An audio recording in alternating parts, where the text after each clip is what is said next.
The cereal box trembled in Frank Morrison's hand, not from indecision, but from the arthritis that had turned his knuckles into a landscape of swollen valleys and ridges.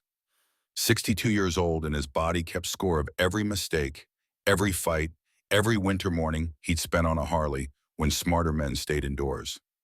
The fluorescent lights of the Save Mart hummed overhead, casting everything in that particular shade of commercial white that made fresh produce look tired and tired people look dead. He'd come in for coffee and maybe some of that whole grain bread Sarah used to buy before the cancer took her, back when she still believed fiber and optimism could save a person. The store smelled like floor wax and the faint copper tang of the meat department. Muzak drifted from speakers mounted in corners nobody looked at, some sanitized version of a song that had meant something once, before corporations stripped out the soul and left only the melody. Frank had learned to hate grocery shopping in the 7 years since Sarah's funeral. The abundance felt obscene when you were buying for one, when half the cart stayed empty because there was nobody to share breakfast with, nobody to complain that you'd bought the wrong brand of yogurt again. His phone buzzed in his vest pocket. He ignored it. Probably Tommy from the club wanting to know if he'd make the ride to Salem next weekend, some charity thing for foster kids. Frank would go because he always went, because sitting home alone with his thoughts was worse than the road noise and the forced camaraderie of men who'd become his family by default after blood family had failed him. The aisle stretched long and bright, stocked with 1,000 variations of the same breakfast ritual: cornflakes, wheat flakes, oat clusters, granola promising adventure in a bowl. Frank remembered Amy standing on her tiptoes in a store just like this one, 41 years ago, begging for the cereal with the cartoon tiger because the toy inside was supposedly a whistle that could call dolphins. He'd told her dolphins didn't live in Oregon, and she'd looked at him with those serious brown eyes and said maybe they would come if somebody called them properly. She'd been 12 then. 3 months later, she was gone. The memory arrived the way they all did now, unbidden and complete, a full-color film reel that played behind his eyes whether he wanted it or not. Amy in her denim jacket with the patches she'd sewn on herself. The Dukes of Hazzard lunchbox she'd outgrown but refused to abandon. The way she'd hum off key while dumping homework, driving their mother to distraction. Frank had been 19, home on leave from his second tour, and he'd spent those 3 months working construction instead of spending time with his kid's sister because money was tight and their father's drinking wasn't getting any cheaper. November 7th, 1983.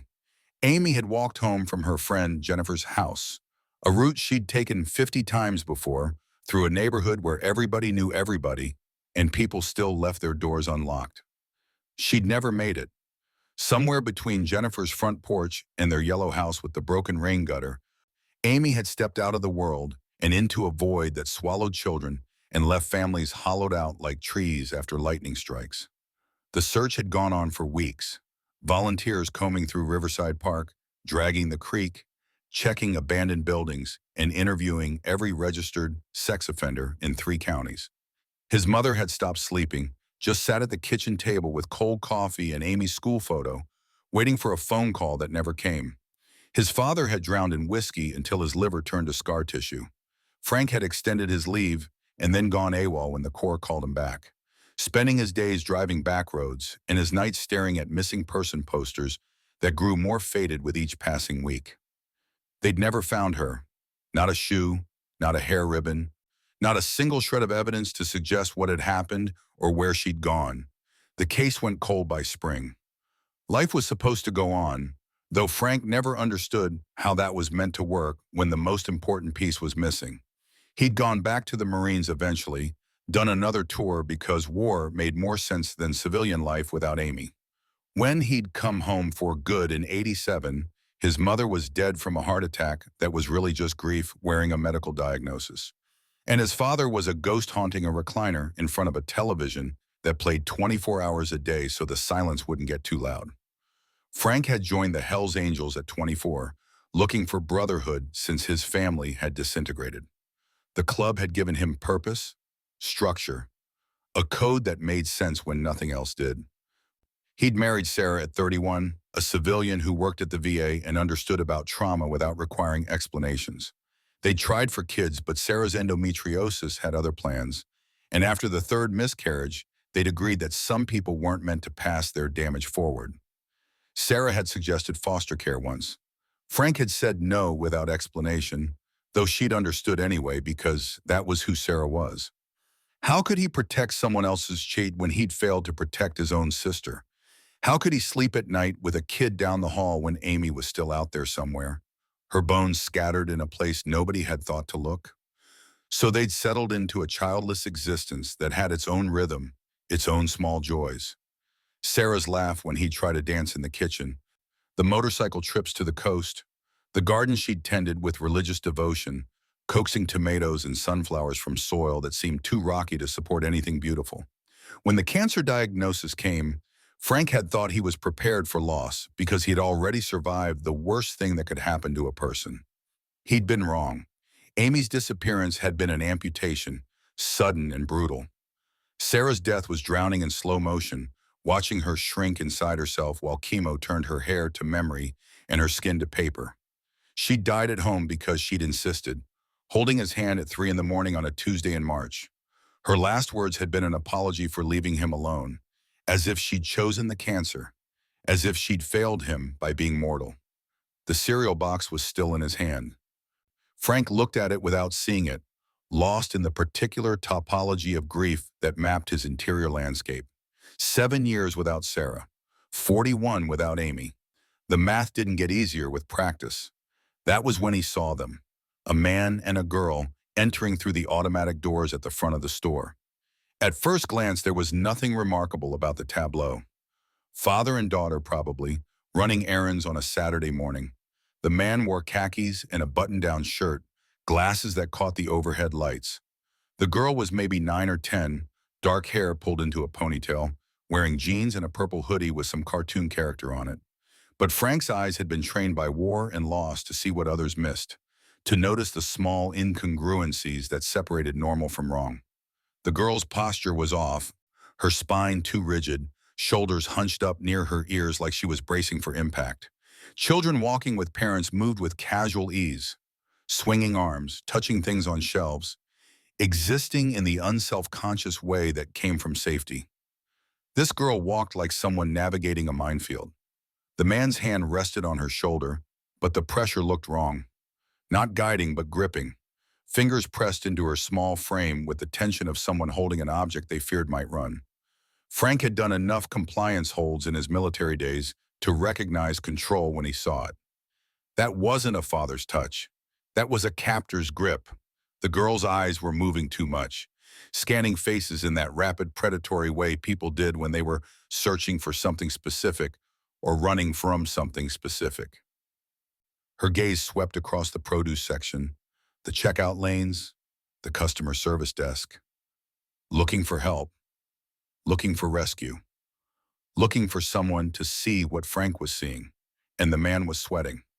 November in Oregon wasn't warm, and the store's air conditioning kept everything at a steady 68 degrees. Frank had noticed the chill when he'd walked in 20 minutes ago, had thought about zipping his vest. There was no reason for this man to have beads of perspiration on his forehead unless his nervous system was flooding with adrenaline, unless stress was making his body betray his careful exterior. Frank set the cereal down on the nearest shelf, his arthritis forgotten, his grocery list irrelevant. Every instinct from 2 tours in combat, from 34 years watching people, from 4 decades of teaching himself to notice the things that meant a child was in danger, was screaming at him that something was catastrophically wrong with this picture. The man was moving deeper into the store, pulling the girl toward the refrigerated section in the back. Not browsing, not shopping with any real intent. Just moving. Filling a cart with random items grabbed without looking. Milk, bread, a package of deli turkey. The selections of someone checking boxes on a list they weren't really reading. Someone who needed to maintain the appearance of normal while their mind was somewhere else entirely. Frank began following, keeping his distance, picking up items he didn't need and pretending to read labels. A jar of pickles, a can of soup. His heart was doing something complicated in his chest. That old combat rhythm where time seemed to slow and details sharpened into high relief. He could hear the squeak of the man's shopping cart wheel, could see the way the girl's fingers kept twitching at her sides, like she wanted to reach for something but didn't dare. They were heading toward the dairy aisle now. The man was moving faster, his movements becoming more urgent. Frank could see the exit doors beyond the checkout lanes, could see the parking lot through the windows. Once they reached that parking lot, once they got to a vehicle, the girl would disappear. Frank had read enough statistics, had attended enough missing children seminars through his volunteer work to know that the first hours mattered most. After a certain point, the probability of recovery dropped to single digits. The girl's hand moved. It happened so quickly that someone not watching carefully would have missed it. Her right hand lifted from her side, palm facing outward like she was waving. But instead of waving, she did something very specific, very deliberate.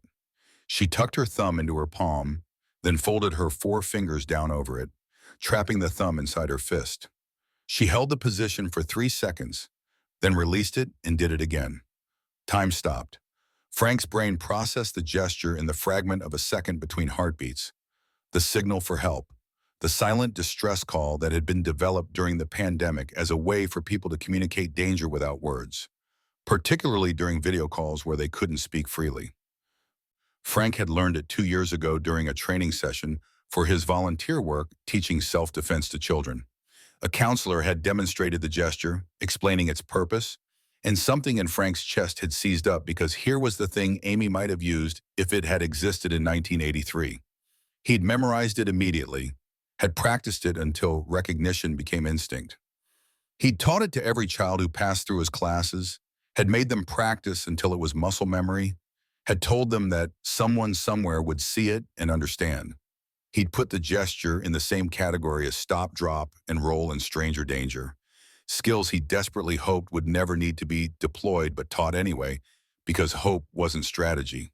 And now, 41 years after Amy had vanished without a way to ask for help, a little girl in a grocery store was using the signal Frank had prayed he'd never see in real life. His hands were steady as he set down the soup can. His breathing was controlled, even the way it had been before missions in country when terror and training fought for dominance and training won because it had to. The girl had made the signal twice more, her movements small and precise, her body positioned so the man beside her couldn't see what her hand was doing behind her back. Frank's mind went through the decision tree in seconds. Call the police. That was protocol. That was smart. That was what any reasonable civilian would do.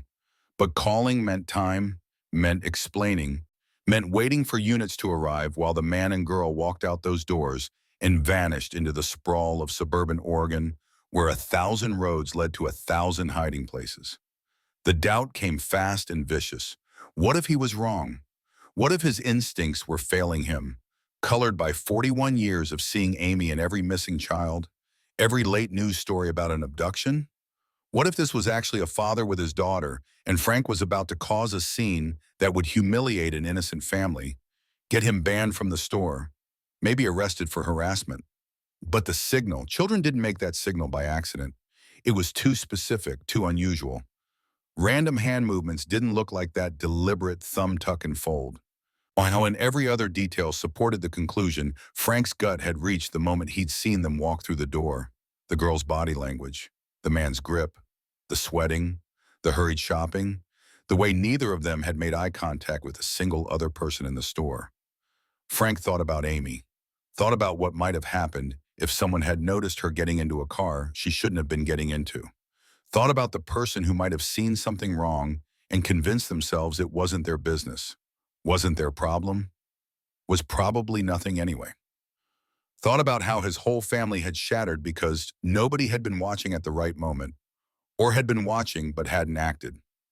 He'd rather be wrong, rather be embarrassed, rather face consequences for overreacting than spend another 41 years wondering if he'd walked past a child asking for help and done nothing. Frank abandoned his shopping cart in the middle of the aisle and began moving with purpose toward the front of the store. The man was already at the checkout lanes, using the self-service scanner with fumbling hands, his eyes darting toward the exit every few seconds. The girl stood beside him, silent and small, her face a careful blank that Frank recognized from his military days. That was the expression people wore when showing emotion would make things worse. He had maybe 90 seconds before they walked out those doors. 90 seconds to come up with a plan that wouldn't put the girl in more danger, wouldn't give the man an excuse to panic and do something desperate. Frank couldn't tackle him, couldn't risk a physical confrontation with a terrified child caught between them, couldn't assume the man was unarmed, couldn't do anything that might escalate a kidnapping into a hostage situation. So Frank did something the man would never expect. He stepped around them in a wide arc, his boots hitting the linoleum with deliberate weight, and positioned himself directly between the man and the exit. The automatic doors were 20 feet behind Frank's back. To leave, they would have to go through him or around him, and Frank was taking up enough space that going around would require acknowledgement. Then Frank smiled, not a threatening smile, a huge, genuine, delighted smile, like he'd just run into an old friend he hadn't seen in years. He spread his arms in a gesture of welcome and let his voice boom across the checkout area, loud enough that every head turned, every shopper looked up, every employee glanced over. "Robert Shaw, man, is that really you?" The man froze. The girl stumbled slightly as his grip on her shoulder tightened reflexively. Confusion flooded the man's face, his mouth opening and closing without sound. He was searching his memory, trying to place this huge biker who was walking toward him like they were long-lost brothers and coming up empty because they'd never met before, had never existed in the same room until this moment. Frank kept walking, kept smiling, kept his voice pitched at that perfect volume that suggested intimacy while ensuring everyone within 30 feet could hear every word. He was creating an audience, making this a public moment, trapping the man in a social situation that was more effective than any physical barrier. "I can't believe it's you, man. It's been what, 5 years? 6? People were watching now. A woman with a toddler in her cart had stopped loading groceries. An elderly man at the pharmacy counter had turned to see what the commotion was about. The teenager working register 3 was staring, trying to figure out if this was a happy reunion or something else. The man was trying to respond, trying to play along or figure out the game, but his brain was clearly struggling to process the situation. He didn't know this biker, had never seen him before, and yet here was this massive man in a leather vest covered with Hell's Angels patches, walking toward him with open arms and the kind of familiarity that suggested history. Frank closed the distance to 10 feet, then 5. Close enough now that he could see the girl clearly, could read the desperation in her eyes and the careful hope blooming there. She didn't know who Frank was either, but she understood somehow that he'd seen her signal, that he was the answer to a prayer she'd been repeating silently since this nightmare began. "And this must be your daughter." Frank's voice carried across the space, ensuring every witness heard the word daughter, creating a narrative that would make it harder for the man to simply run without confirming or denying. "She looks just like you, man. Beautiful kid. How old is she now?" The man's mouth opened, but no sound came out. His hand was still on the girl's shoulder, fingers digging in hard enough that Frank saw her wince. The smile stayed fixed on Frank's face, but his eyes went cold. That combat look he'd perfected in country when reading a situation could mean the difference between coming home and not coming home. More people were watching. The woman with the toddler had her phone out, whether to take a picture or call someone Frank couldn't tell. An employee in a Save Mart vest was moving closer, trying to assess if this was a situation that required management. The man could feel the attention, could sense the trap closing around him, even if he didn't fully understand its mechanism yet. Frank stepped closer still, near enough now that he towered over both of them, his shadow falling across the girl's small frame.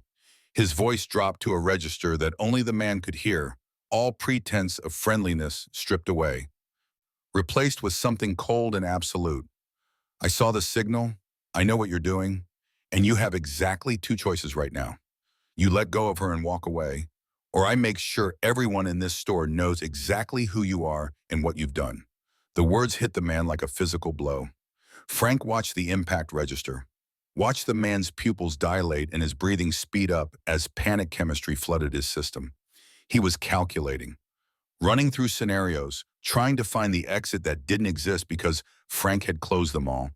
The man's name wasn't Robert Shaw. Frank had pulled that name from nowhere, A guess based on nothing, but it didn't matter because the threat was clear and the audience was watching, and the man was smart enough to understand that his careful plan had just collapsed entirely.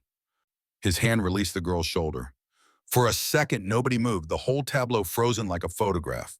Then the man shoved the girl hard toward Frank, a desperate animal movement born from pure survival instinct, and bolted for the door. The girl stumbled forward with a small cry. Frank's arms came up automatically, catching her before she could fall, steadying her against his chest. Behind them, the man was running, sprinting through the automatic doors that whooshed open obligingly, his dress shoes slapping pavement as he headed for a car Frank hadn't yet seen but would remember. Frank didn't chase. His priority was the child trembling in his arms, not the coward fleeing justice. His phone was out in seconds, dialing 911 with muscle memory, while his other arm wrapped protectively around the girl's shoulders. He positioned himself so his body was between her and the exit, between her and any possible threat. A human shield that came from instinct and training and a promise he'd made to himself 34 years ago when his sister had disappeared and he'd been too far away to help. The 911 operator answered on the second ring, her voice professional and calm, designed to soothe panicked callers. Frank's response was equally controlled, despite the adrenaline making his hands shake. I have an abducted child, female, approximately 9 years old, dark hair, purple hoodie. The man who took her just fled the scene in a vehicle I'm watching now. He was narrating as it happened, watching through the store windows as the man reached a dark blue sedan, a late model Honda Accord that had seen better days. Frank's eyes caught the license plate as the car screeched backward out of its space, his military training automatically cataloging details that might matter later. Organ plate 7 Delta Romeo 4269, heading east on Route 40. Male suspect approximately 45 years old, 5'10", Caucasian, khaki pants, blue button-down, wire rim glasses. The operator was typing, relaying information to patrol units, her questions coming fast but organized. Was the child injured? Did the suspect have a weapon? What was Frank's location? People were gathering, shoppers who'd witnessed the confrontation, their faces confused and concerned. A woman in yoga pants approached, asking if everything was okay, if they needed help. Frank nodded but didn't elaborate, focused on the phone call and the girl who was still pressed against his side, her whole body shaking like she was standing in a blizzard instead of a climate-controlled grocery store. Police are on the way, the operator said. Stay where you are. Keep the child with you. Don't let anyone take her.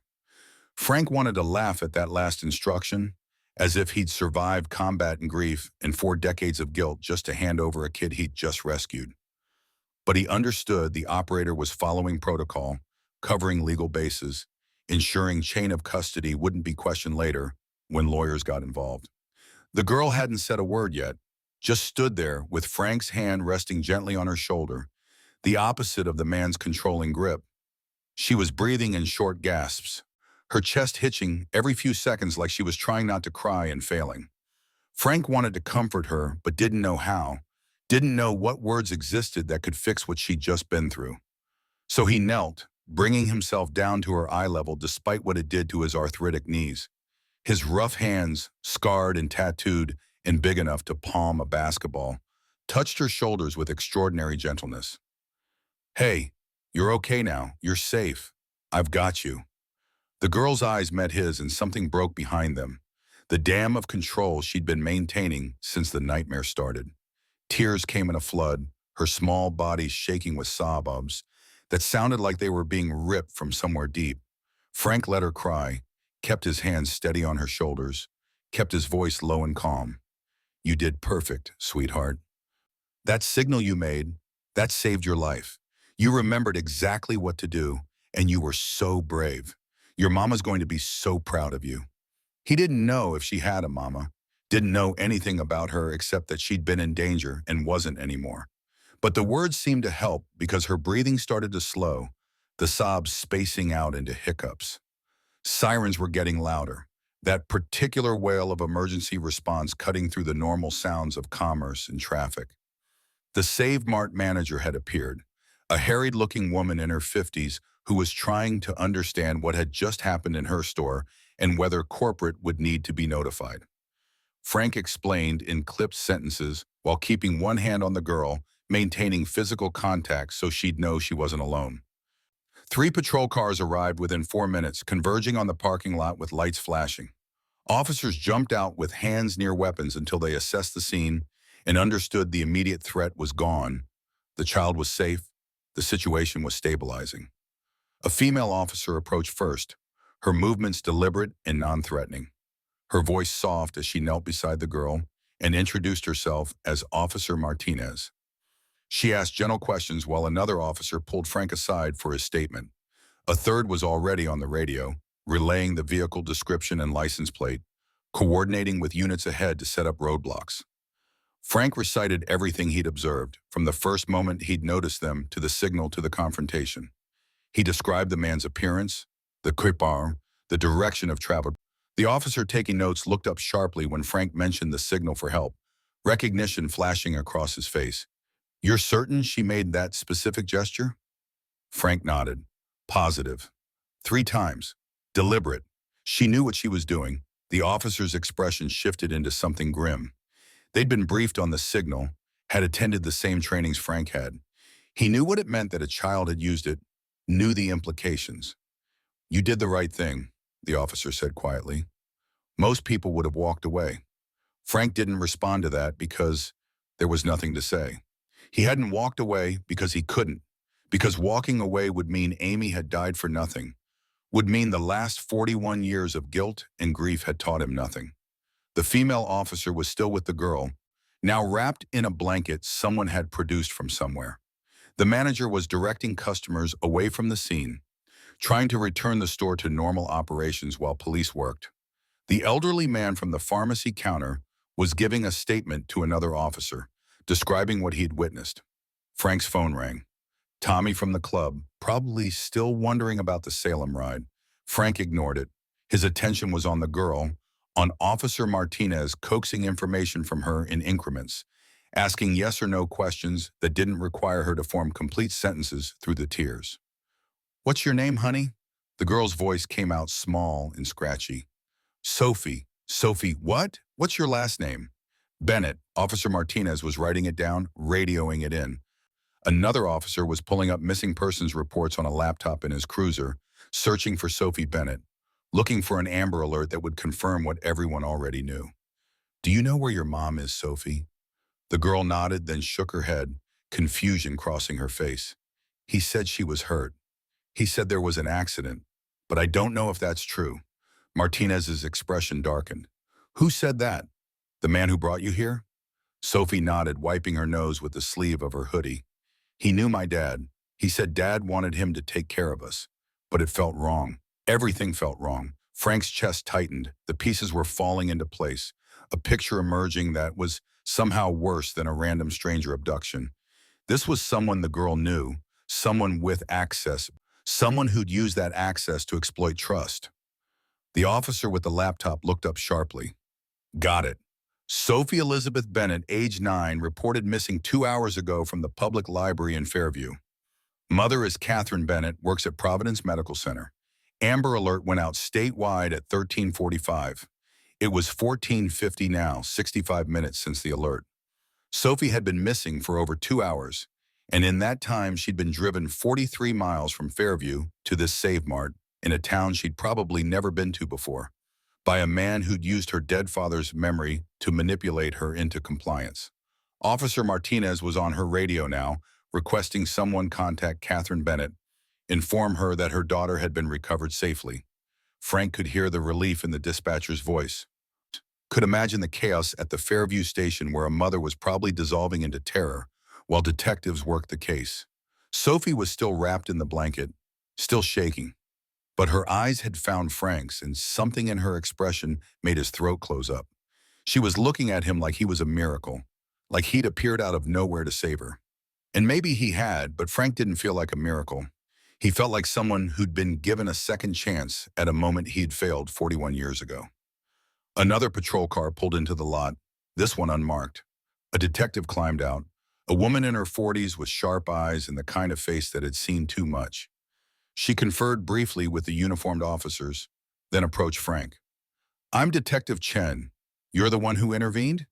Frank nodded. She looked him up and down, taking in the leather vest, the tattoos, the general aura of someone who probably made suburban parents nervous. But whatever judgment she was forming stayed off her face. "Walk me through it." So Frank did, for the second time, reciting the sequence of events in chronological order, while Detective Chen took notes and asked clarifying questions. When he got to the part about the signal, she stopped writing. "You're trained to recognize that gesture?" "I teach it. Self-defense classes for kids. Volunteer work through the club." Chen's eyebrows rose slightly. "The club being Hell's Angels?" Frank met her gaze steadily. "The club being the Hells Angels Willamette Valley chapter, which runs charity rides for children's hospitals and escorts funerals for veterans and teaches kids how to protect themselves when the system fails them." There was a beat of silence. Then Chen nodded slowly. "Good thing you were here then. It wasn't luck," Frank wanted to say. It was 41 years of preparing for a moment he desperately hoped would never come. It was Amy's ghost turning him into someone who noticed, someone who acted, someone who refused to be the person who looked away. But he didn't say any of that because Detective Chen didn't need his trauma, didn't need to understand the architecture of his guilt. "We're going to need a formal statement at the station," Chen said. "But that can wait until we've secured the suspect and reunited Sophie with her mother." The mother. Frank had been so focused on Sophie and the immediate crisis that he hadn't thought about what came next, about the woman who'd been living every parent's worst nightmare for the last 2 hours. He thought about his own mother, how she'd aged a decade in the weeks after Amy disappeared, how hope had curdled into grief that eventually killed her. "How far out is she?" Chen checked her phone. "Coming from Fairview. 30 minutes, maybe less if she breaks every speed limit between here and the hospital." Sophie had overheard. Her head came up, eyes wide. "My mom's coming?" Officer Martinez smiled, the first genuine warmth Frank had seen from any of the responders. "She's on her way, honey. She's going to be so happy to see you." The girl dissolved into fresh tears, but these were different, threaded with relief instead of fear. Frank felt something crack open in his chest, some calcified place where he'd stored all the endings that never happened, all the reunions that existed only in imagination. Amy had never come home. His mother had died waiting. But Sophie was going home, and somewhere a mother was about to get back everything that mattered. The store had mostly cleared out, shoppers evacuated or redirected to other areas. Crime scene tape was going up around the checkout area where the confrontation had happened.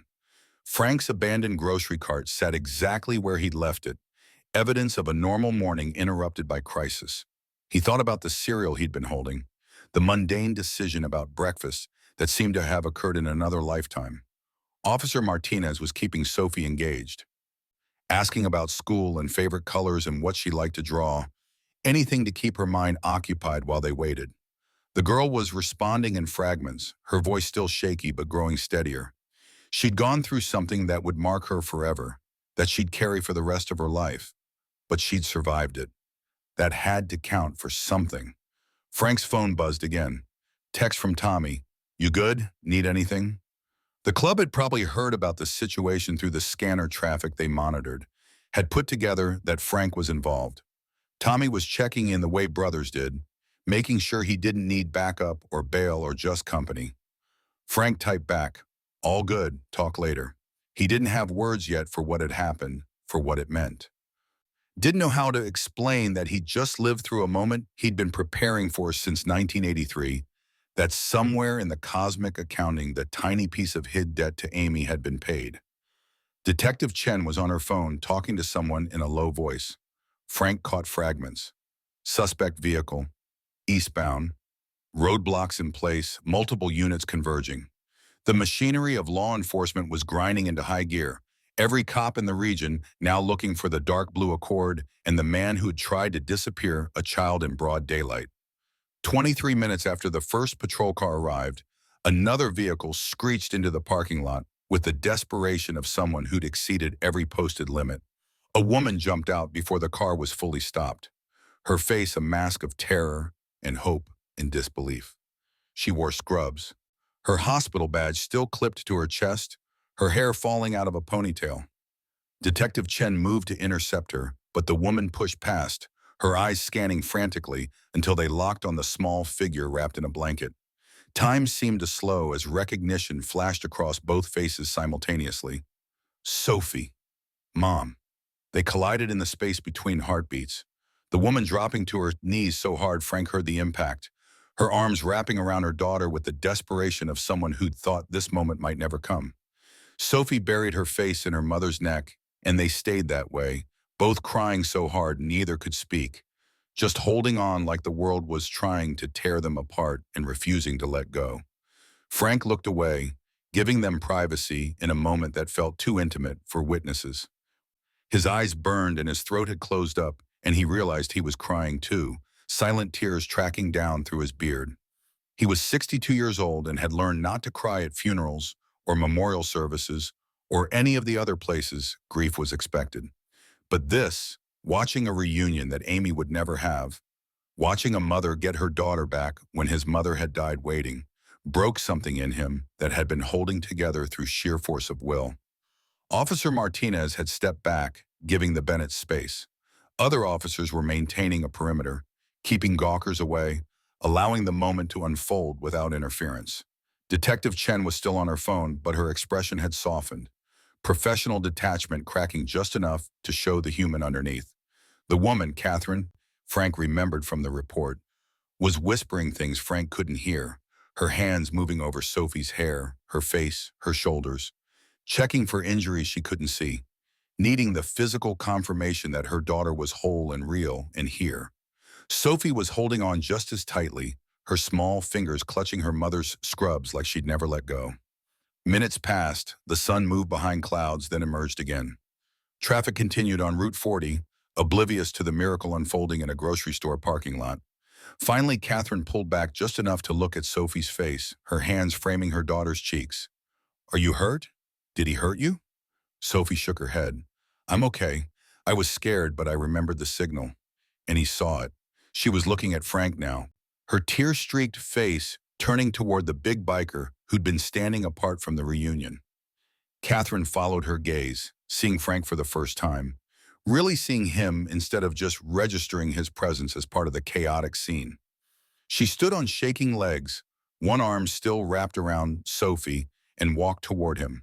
Frank stood awkwardly, not knowing what to do with his hands, not knowing what came next in a situation like this. Catherine stopped 3 feet away, her eyes searching his face like she was trying to understand what species of human did what he'd just done.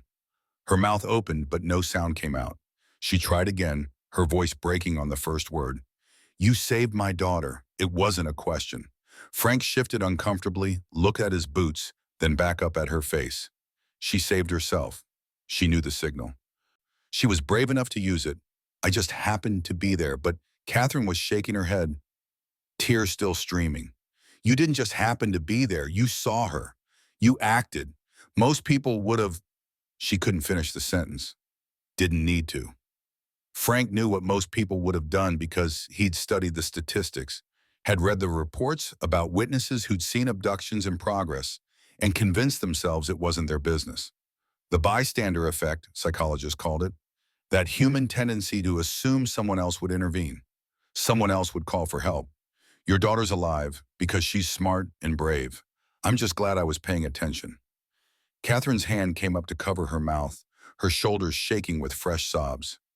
Sophie had moved to stand beside her mother, one small hand gripping Catherine's scrubs.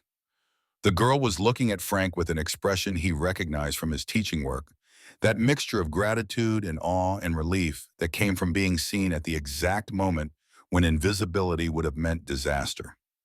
Detective Chen approached, her presence a gentle reminder that the investigation wasn't over, that statements still needed to be taken and evidence collected. She addressed Catherine with professional sympathy. "Mrs. Bennett, I know this isn't easy, but we need to ask Sophie some questions about what happened, and we need to contact your emergency contacts. Make sure everyone knows she's safe." Catherine nodded, wiping her face with the back of her hand. She reached out and touched Frank's arm, her hand small against his tattooed forearm. "I need your contact information, please." Frank hesitated. He didn't want recognition, didn't want news interviews or attention or people calling him a hero.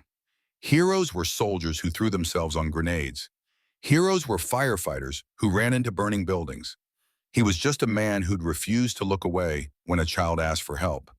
But Catherine's expression was firm, despite the tears, and something in her voice suggested this wasn't about publicity or gratitude ceremonies. This was something more fundamental. You gave me my daughter back. I need you to know what that means. I need to be able to thank you properly when I'm not falling apart. Frank pulled out his phone with hands that weren't quite steady, thumb-typing his number into Catherine's phone while Detective Chen waited patiently. When he handed it back, Catherine was staring at the screen like she was memorizing it, like she was afraid it might disappear. An officer's radio crackled with an update. Suspect vehicle located, roadblock successful, suspect in custody. The words seemed to travel through the parking lot like a physical wave.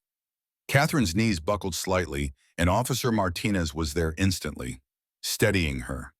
Sophie made a small sound, relief and residual fear mixed together. Detective Chen was already on her phone getting details. She listened for 30 seconds, then looked at Catherine with something like satisfaction crossing her face.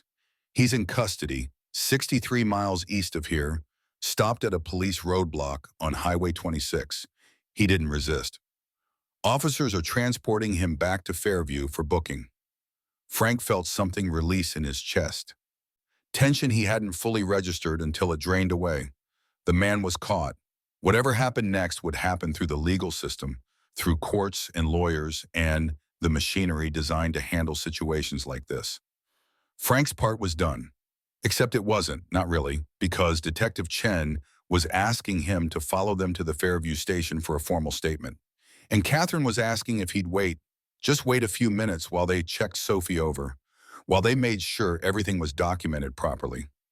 Her eyes were pleading, and Frank couldn't say no, couldn't walk away from the ending of a story he'd been living in variations for 41 years.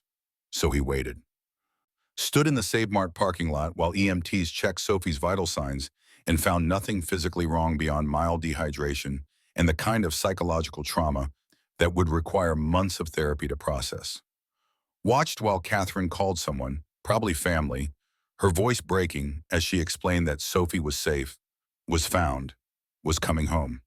The sun was starting its afternoon descent, painting everything in that particular golden light that made even parking lots look almost beautiful. Frank's arthritis was reminding him that kneeling on concrete had been a bad idea, his knees throbbing with the kind of pain that would require ice and ibuprofen later. He was hungry and tired and emotionally wrung out in a way he hadn't been since Sarah's funeral. But Sophie kept looking at him, kept checking to make sure he was still there, and Frank understood that his presence mattered somehow. That leaving before Catherine was ready to leave would feel like abandonment, would break something fragile that had formed in the chaos of crisis and rescue. Detective Chen was coordinating with multiple agencies, her phone pressed to her ear more than it wasn't. The Fairview detectives wanted to interview Sophie as soon as possible, while memories were fresh. The FBI was interested because kidnapping across state lines became their jurisdiction. Social services needed to be notified because protocols existed for situations like this.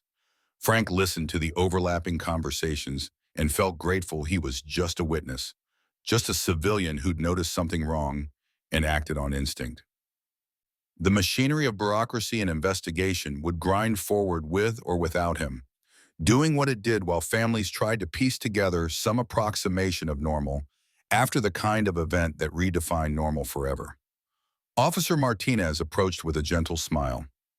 "Mr. Morrison, we're going to need you to come to the station. But Mrs. Bennett wanted me to ask if you'd ride with them. She's nervous about being separated from Sophie and thought having you there might help." Frank looked at Catherine, who was watching him with red-rimmed eyes and an expression that was half plea, half hope. He thought about riding in a car with a trauma victim and her mother, thought about how the club brothers would react when they heard he'd spent the afternoon playing bodyguard for civilians. Thought about how tired he was and how much he wanted to go home and sit in his quiet house where nobody needed anything from him. Then he thought about Amy and what he would have given for someone to bring her home. "Yeah, I can do that." The drive to Fairview took 38 minutes in Catherine's Honda CR-V, a vehicle that smelled faintly of coffee and the vanilla air freshener hanging from the rearview mirror. Frank sat in the back seat because Sophie had refused to let go of her mother's hand, had climbed into the passenger seat and stayed there with fingers laced through Catherine's, while tears dried on both their faces. A patrol car led the way, lights flashing but sirens silent, creating a corridor through traffic that parted like water around a stone.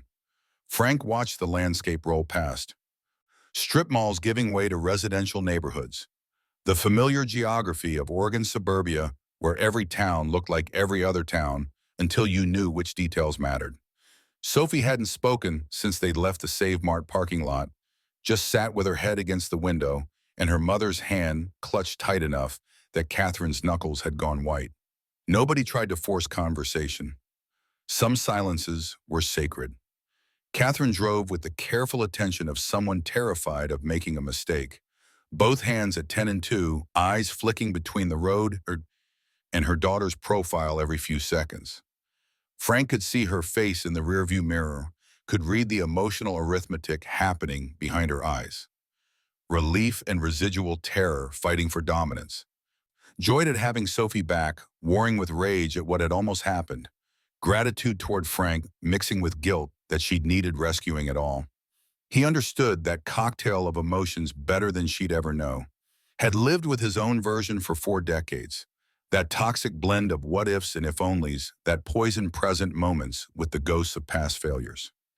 Catherine was running through the same mental loop he'd run 1,000 times, asking herself where she'd gone wrong, what she should have seen, how she'd missed the signs that someone she'd trusted was dangerous. The patrol car turned onto Oak Street and Catherine followed, the CRV's engine making a sound that suggested the timing belt was overdue for replacement. They passed an elementary school where kids were playing on the playground, their laughter carrying through closed windows, oblivious to the drama unfolding blocks away. Past a park where someone had set up a birthday party under a pavilion, balloons tied to picnic tables, a banner announcing someone's 6th birthday in letters made from glitter. Normal life, continuing without awareness that a child had almost been stolen from it permanently. Frank wondered how many people in those houses they were passing had heard the Amber Alert, had glanced at their phones and thought, thank God it's not my kid, before returning to whatever they'd been doing. He didn't judge them for it because that was human nature, that instinct to compartmentalize other people's tragedies so they didn't interfere with your own carefully constructed sense of safety. The police station appeared ahead, a squat brick building that had probably been built in the 70s and hadn't been updated since. The patrol car pulled into a reserved space near the entrance, and Catherine parked beside it, her hands shaking as she turned off the ignition. She sat there for a moment, staring at the dashboard like it held answers to questions she hadn't figured out how to ask yet.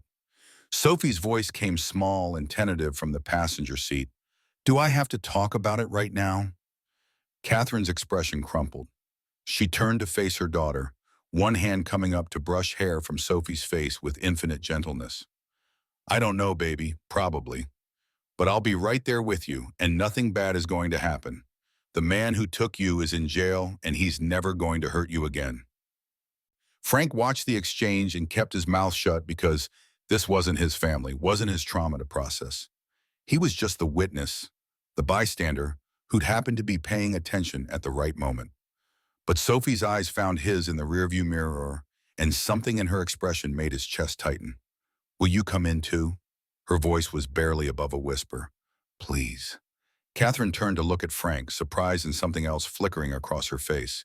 She hadn't expected her daughter to form an attachment this quickly, hadn't anticipated that the man who'd rescued her would become a security blanket in the span of an hour. Frank could see her working through the implications, trying to decide if encouraging the connection was healthy or if it would make separating harder later. But Sophie was waiting for an answer, her dark eyes huge in her pale face, and Frank had never been good at telling kids no when they were scared. I'll come in. I've got to give my statement anyway. Relief washed over Sophie's features. She nodded and turned back to face forward, her posture relaxing incrementally.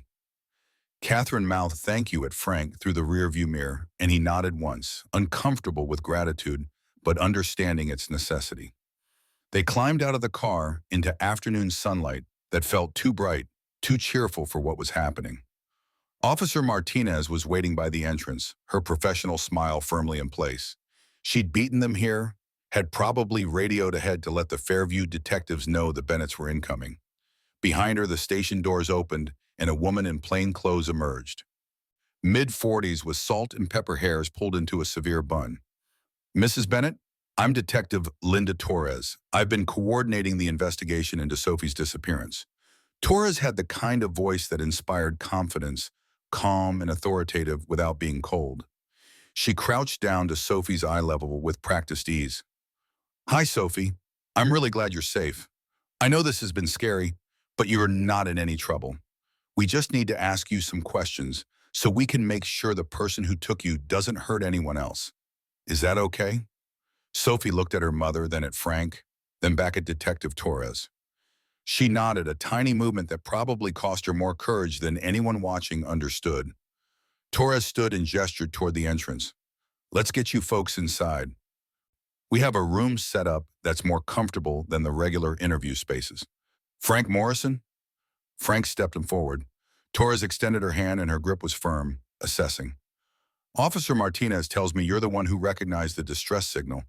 That's remarkable situational awareness for a civilian. Civilian? The word sat strange in Frank's ear after 20 years of military service. But he understood what she meant. Civilian as in not law enforcement, not someone with official authority to intervene in criminal matters. He shook her hand and released it. I teach kids that signal in self-defense classes.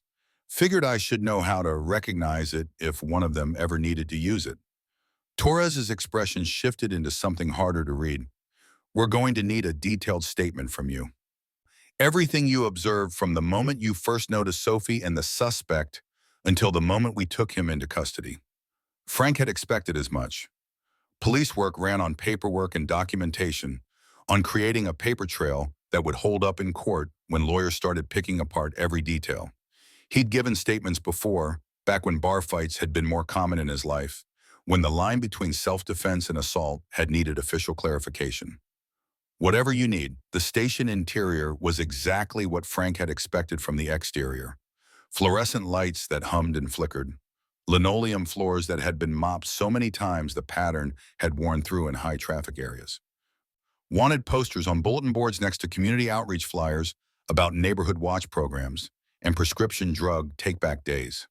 The smell of burnt coffee, an industrial cleaner, and something indefinable that might have been desperation or might have just been the accumulated residue of 1,000 bad days. Torres led them down a hallway past the main bullpen, where officers worked at desks covered with file folders and computer monitors. A few looked up as they passed, curiosity and recognition crossing faces that had probably been tracking Sophie's case since the Amber Alert went out. Frank saw one female officer wipe her eyes quickly, saw the relief that came from knowing this one had a happy ending. Not all of them did. Frank had attended enough missing children seminars to know the statistics, had memorized the numbers like they were scripture.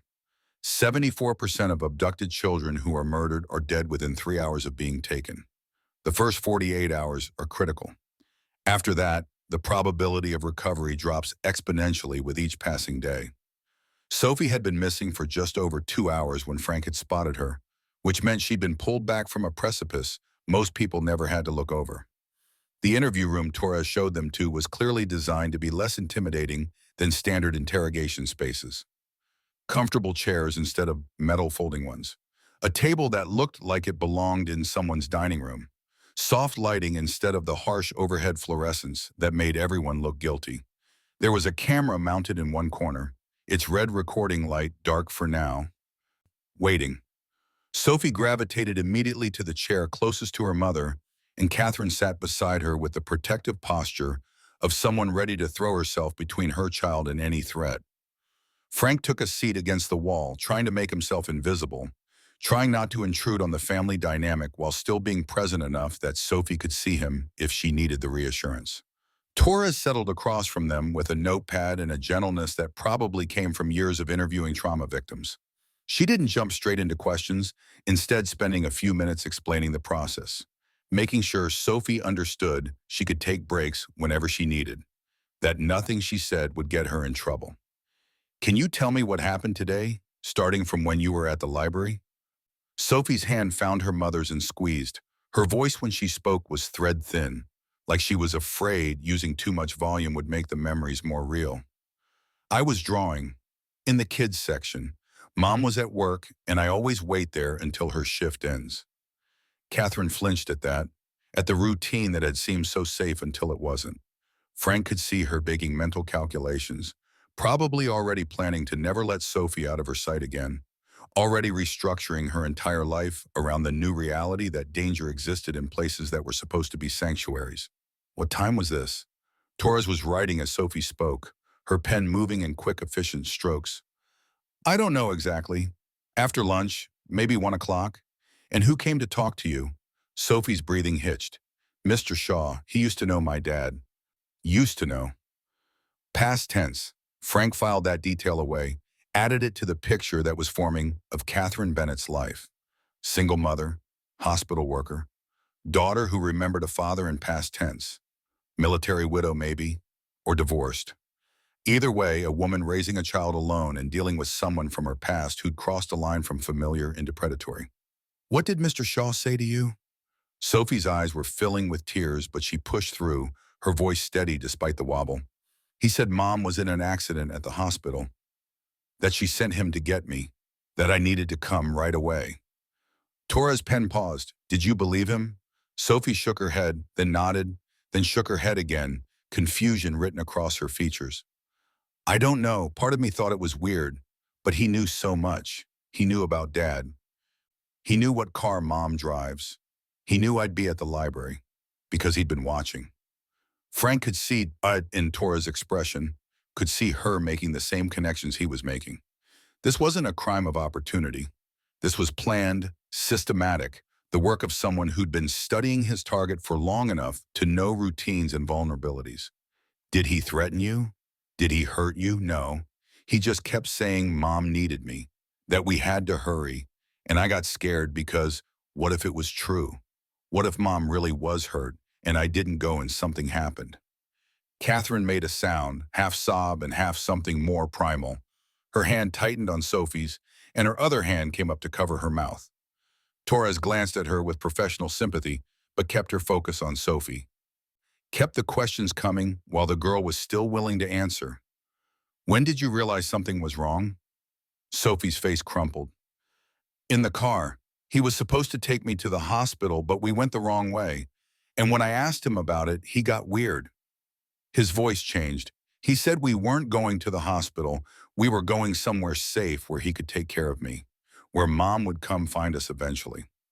Torres wrote that down verbatim, probably already thinking about how it would sound read aloud in a courtroom, how a jury would react to hearing a grown man tell a 9-year-old girl he was taking her somewhere her mother would have to find her. Did you try to get away? I tried to open the door, but the child locks were on. I asked him to let me out, and he said no. He said I didn't understand, but I would. He kept talking about my dad, about promises he'd made. It didn't make sense. Frank watched Catherine's face cycle through emotions too complex to name. She was hearing for the first time exactly what had happened to her daughter, was processing the depth of Shaw's delusion, was probably replaying every interaction she'd ever had with the man and looking for warning signs she'd missed. What happened when you got to the store? Sophie glanced at Frank, then back at Torres. He took me inside, said we needed supplies. He was holding my shoulder really tight and I couldn't get away. I kept looking at people, hoping someone would notice, but nobody did. And then I remembered. Remembered what? The signal, the one we learned at school. Officer Dawson taught us. Torres sat up straighter, recognition flashing across her face. The Canadian signal for help. Sophie nodded. I didn't think anyone would know it, but I didn't know what else to do. So I started making it whenever I thought someone might see. And someone did. Torres looked at Frank, something like respect in her expression. Mr. Morrison saw you. Sophie's eyes found Frank's again. He came over and started talking to Mr. Shaw like they were friends. But I could tell they weren't it, and then Mr. Shaw let go and ran away. Torres had more questions, dozens of them, walking Sophie through every detail of the timeline and the physical description of Shaw and the car and the route they'd taken. She asked about whether Shaw had touched her inappropriately, whether he'd given her anything to eat or drink, whether he'd said anything about where they were going. She asked with the practiced delicacy of someone who knew how to extract information from traumatized children without re-traumatizing them in the process. Catherine sat rigid through all of it, her face a mask of controlled fury and grief. When Torres finally closed her notebook and said Sophie had been incredibly brave and helpful, Catherine stood on shaking legs. I need to know what happens next. To him. To Shaw. Torres stood as well, her expression shifting into official mode. He's being transported back here as we speak. He'll be booked on multiple charges, including kidnapping, child endangerment, and violating the restraining order you filed 2 years ago. Restraining order. So Catherine had known Shaw was a problem, had taken legal steps to protect herself and Sophie. But restraining orders were paper, and paper couldn't stop someone determined enough to ignore it.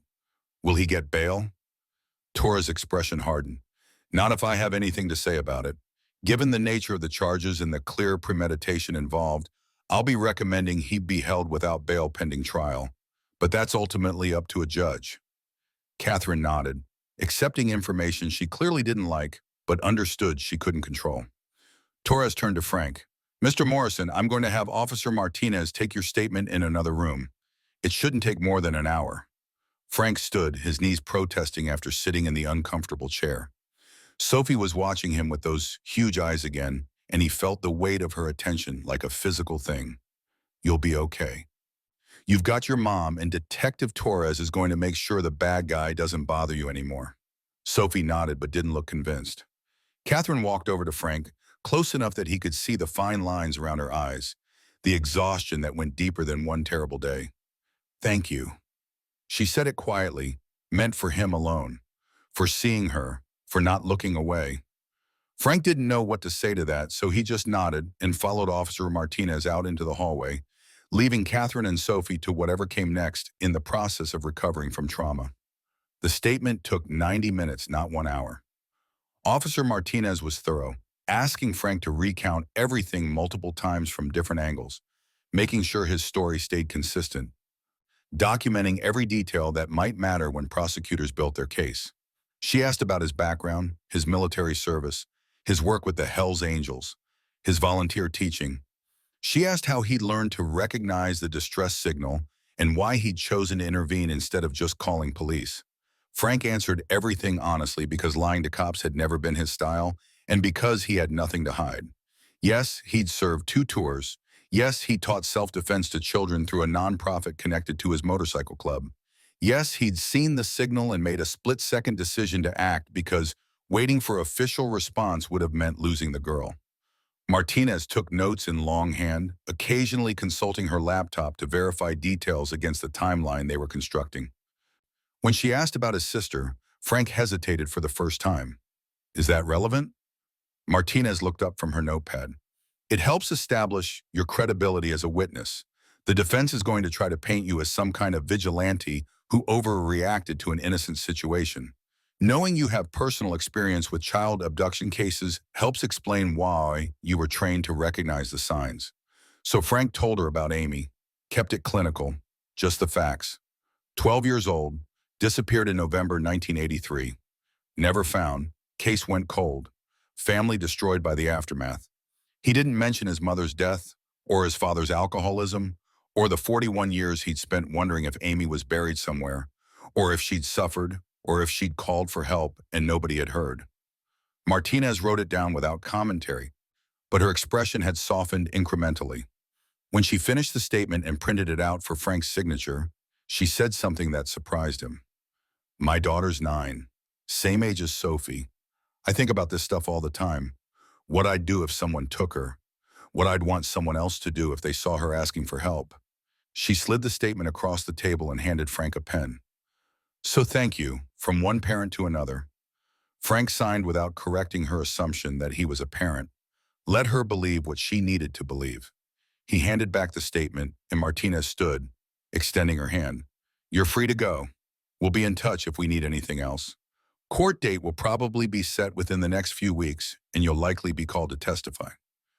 Frank shook her hand and walked out of the interview room into a hallway that felt too bright after the contained space. His phone showed 4 missed calls from Tommy and a text that just said, "Call me." The club was worried, checking in, making sure their brother was okay. Frank would call later, would explain what had happened once he had the energy to put it into words. The bullpen was busier now, shift change bringing in the evening crew. Frank navigated through the chaos toward the front entrance, ready to call an Uber back to his truck at the Save Mart, ready to go home and sit in silence until the adrenaline crash hit and he could process everything that had happened. But Catherine was waiting in the lobby, Sophie beside her looking small and exhausted. They both brightened when they saw Frank, and he understood that they'd been waiting for him specifically, that Catherine had something she needed to say. They're keeping him in a holding cell overnight. Torres said the arraignment is Monday morning, 3 days away. Frank nodded, filing the information. Catherine was studying his face like she was trying to memorize it, trying to figure out what kind of person did what he'd done. "I don't know how to thank you. I've been sitting here trying to find words big enough, and I can't. You gave me my daughter back. You gave her her life back. How do you thank someone for that?" Frank shifted uncomfortably. "You don't. You just take care of her and make sure she knows she's safe. That's enough." But Catherine was shaking her head. "It's not enough, not for me." She pulled out her phone, fingers moving quickly across the screen. "I'm texting you my address. Tomorrow, Sunday, 3 o'clock. Come for dinner. Please." Frank started to decline, started to explain that he'd just been doing what anyone should have done. But Sophie's hand found his, and her small voice cut through his protests. "Please come, Grandpa Iron." The nickname hit him like a fist to the chest. Grandpa Iron. Sophie had given him a name, had filed him into a category that implied relationship and continuity in future interactions. He looked down at her serious face and saw Amy, saw every child he'd taught over the years, saw the possibility of connection he had spent 7 years avoiding because Sarah's death had taught him that loving people just meant more loss eventually. Catherine was waiting for an answer, her eyes red-rimmed but determined.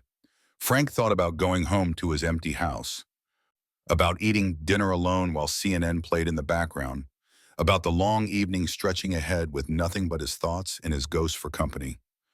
3 o'clock. I'll be there. Relief washed over Catherine's face. She wrote something on a scrap of paper and handed it to him. "My address. And thank you. Again. Always." Frank pocketed the paper and nodded to them both, then walked out into the parking lot where the sun was starting its descent toward the horizon. The air smelled like approaching rain and someone's cigarette smoke and the faint chemical tang of asphalt baking in residual heat. His phone buzzed. Tommy again, this time just, "Bar tonight, brother's asking about you." Frank typed back, "Yeah, could use a drink." The response came immediately. Silver dollar, 8 p.m. Frank called the Uber and waited by the station entrance, watching cars come and go, officers starting shifts and ending them, the ordinary machinery of law enforcement grinding forward. Somewhere in this building, Robert Shaw sat in a holding cell, probably still trying to understand how his careful plan had unraveled in a grocery store parking lot. Somewhere else, prosecutors were already building the case that would put him away for decades.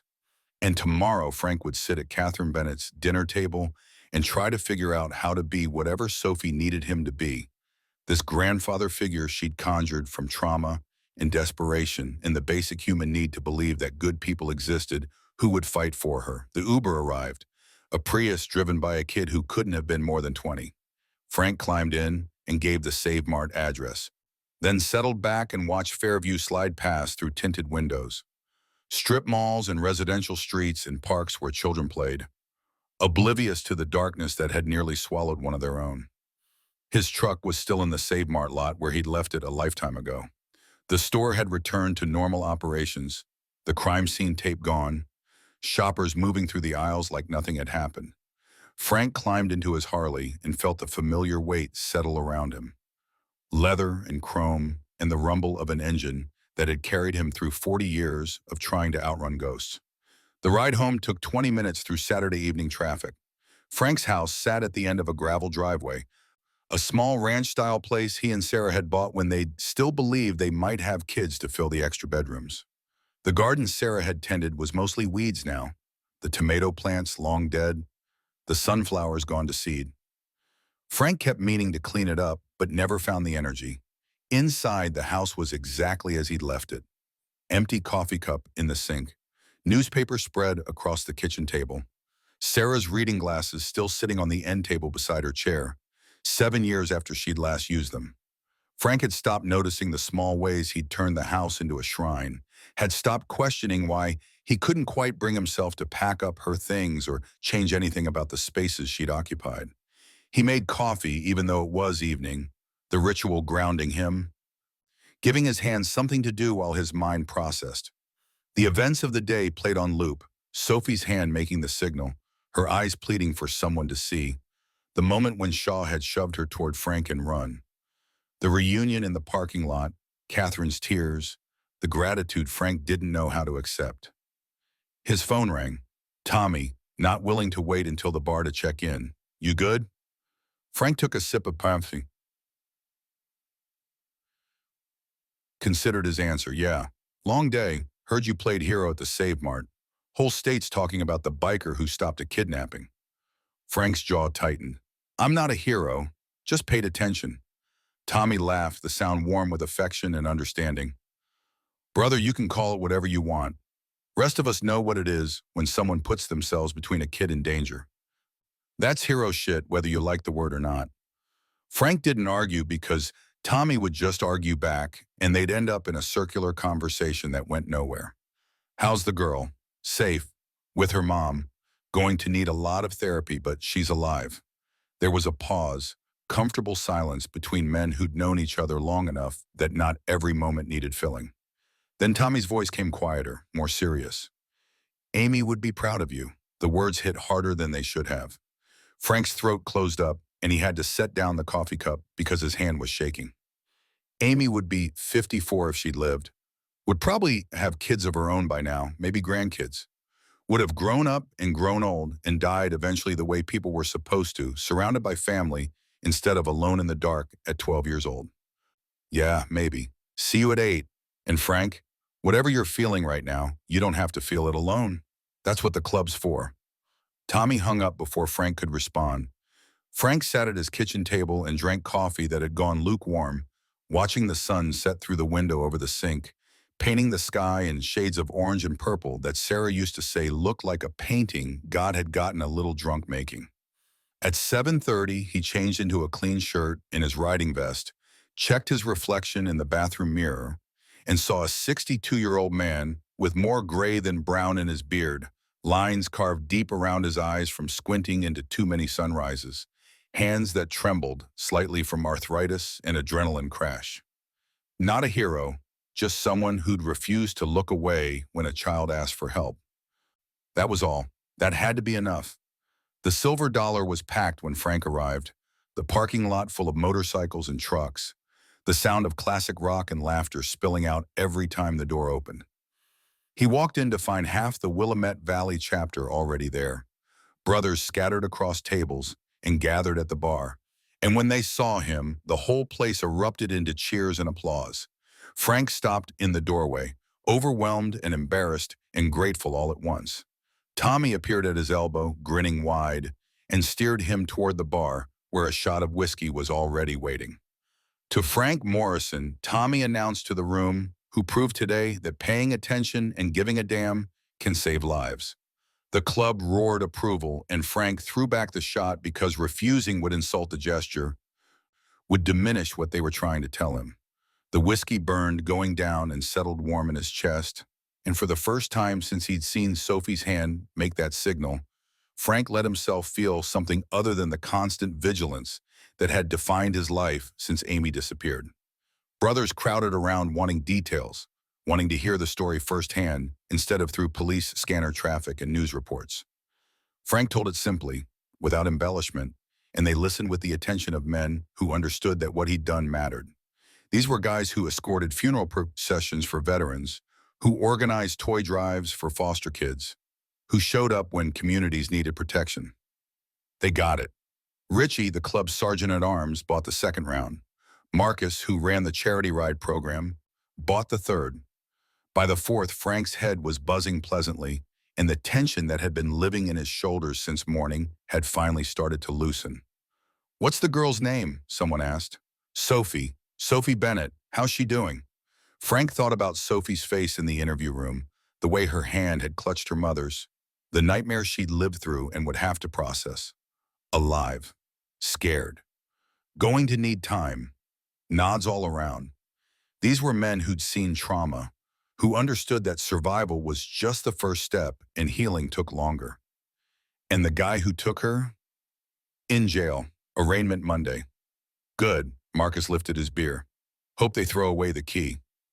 More agreement, the collective judgment of men who had daughters and nieces and granddaughters, who understood viscerally what Shaw had tried to do and what the consequences should be. The evening wore on, conversations shifting to other topics, upcoming rides and club business, and whose bike needed what repairs. But people kept coming up to Frank, kept clapping him on the shoulder, or buying him drinks, or just nodding with the kind of respect that didn't require words. He'd been a member of this club for 34 years and had earned their brotherhood through loyalty and showing up and being someone they could count on. But tonight felt different, like he'd crossed some threshold he hadn't known existed. At 11, Tommy walked him outside for air, both of them pleasantly drunk but not incapacitated, the kind of buzz that made the world softer around the edges. They stood in the parking lot under stars obscured by light pollution, breathing in cool November air. "You riding tomorrow?" Frank shook his head. "Got dinner at 3. With the family."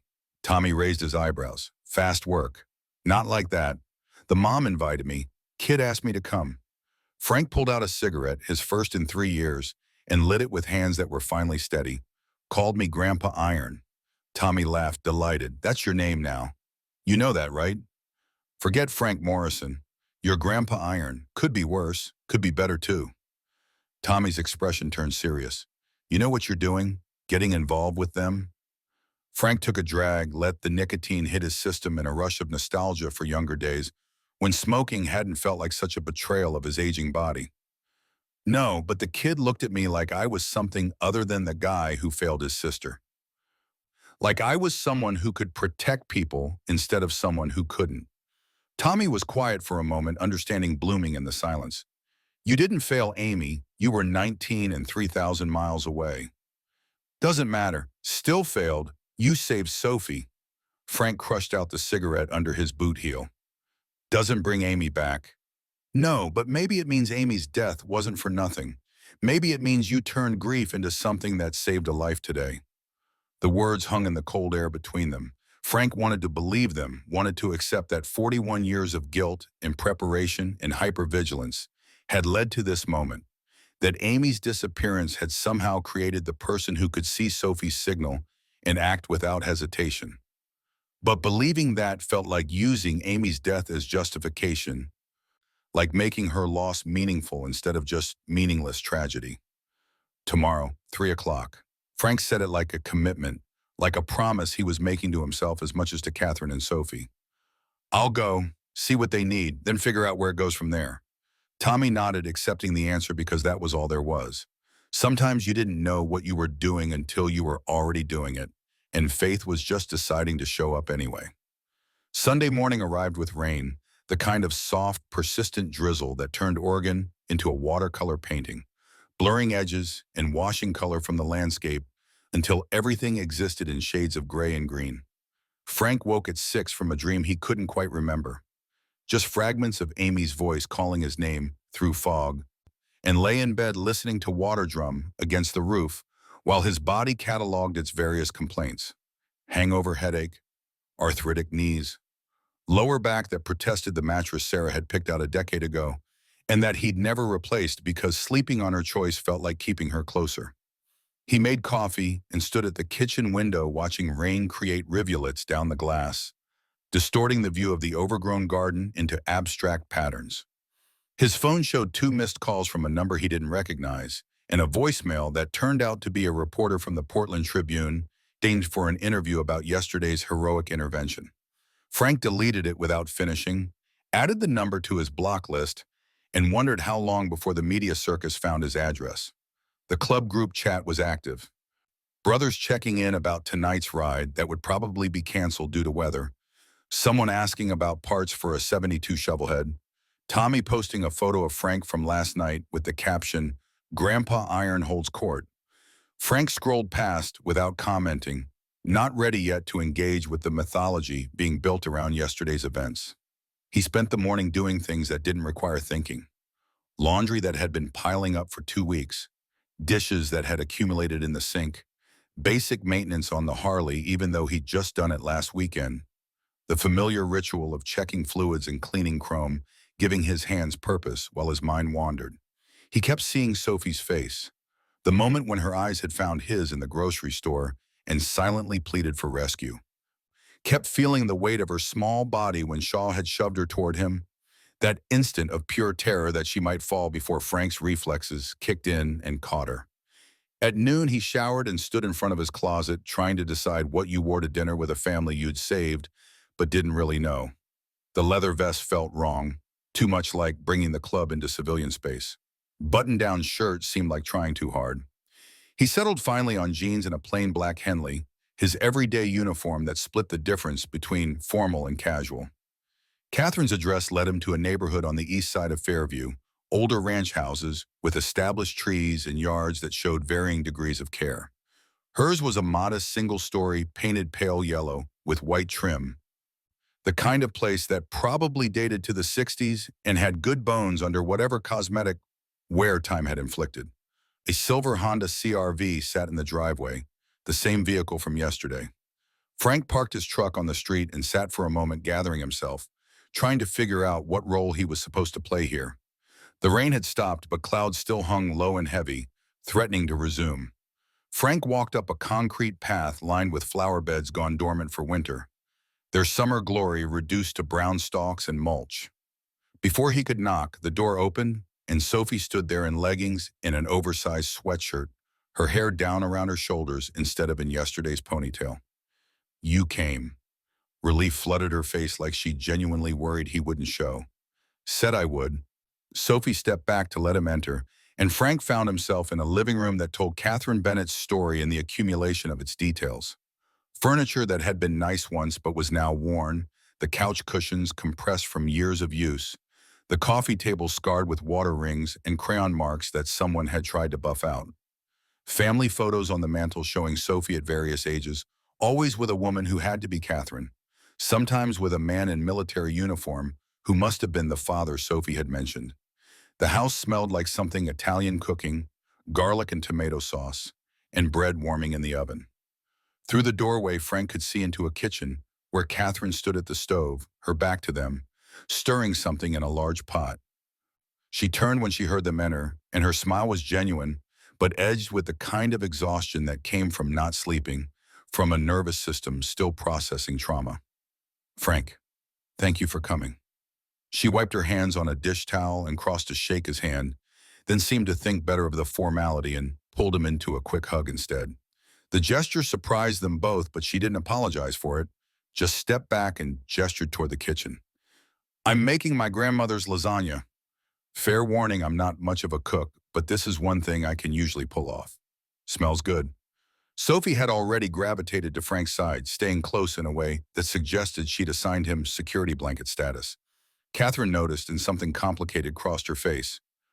Concern mixing with gratitude and maybe a touch of jealousy that her daughter had formed this attachment to a stranger.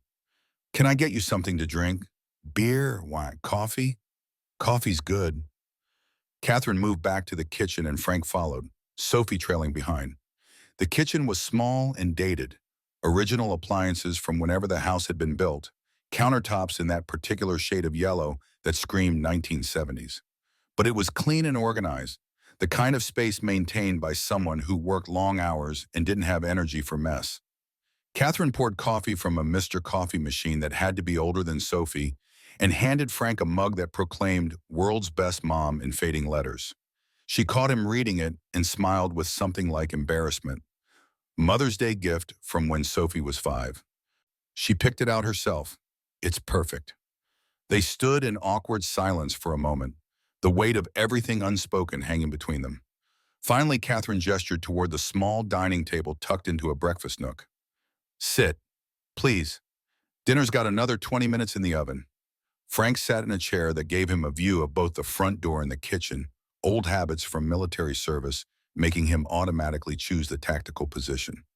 Sophie climbed into the chair beside him instead of sitting with her mother, and Catherine's expression flickered again with that complicated emotion. So, Catherine wrapped her hands around her own coffee mug like she needed the warmth despite the house being perfectly comfortable.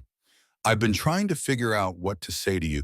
Spent all night rehearsing speeches and they all sounded inadequate. You don't need to say anything. I do, though. She met his eyes directly, her gaze steady despite the redness that suggested recent crying. You gave me my daughter back. That's not something you just move on from without acknowledgement. Frank shifted in his chair, uncomfortable with the gratitude, with being positioned as savior when he'd just done what any decent person should do. I was in the right place at the right time. That's all. Catherine shook her head firmly. No, you were the right person in the right place. There's a difference. How many people saw Sophie yesterday before you did? How many people walked past her in that store and didn't notice anything wrong? The question hung there, rhetorical but pointed. Frank thought about the other shoppers, the ones who'd been browsing nearby when Sophie was making her signal, the ones too absorbed in their own grocery lists and phone screens to notice a child silently screaming for help. I teach kids that signal. I'd be a hypocrite if I didn't know how to recognize it. But you did more than recognize it. Catherine's voice was gaining strength, like she'd found the speech she'd been looking for. You acted. You put yourself between Sophie and Shaw without knowing if he was armed, without knowing what he might do. You created a scene that gave her a chance to get away.